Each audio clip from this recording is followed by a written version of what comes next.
Okay, one more time. We're going to show all the raw food. Here's like a tuna.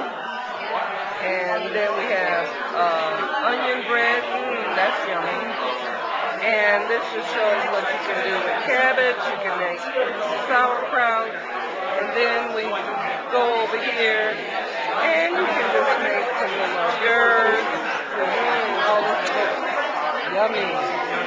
And then, we have a sprouted salad. And we got some sushi here. Really, really good. This is wonderful. And then we have a sprouted salad. And look what we have here, some island fire. That's really good for your digestion. Let's see. Whoa.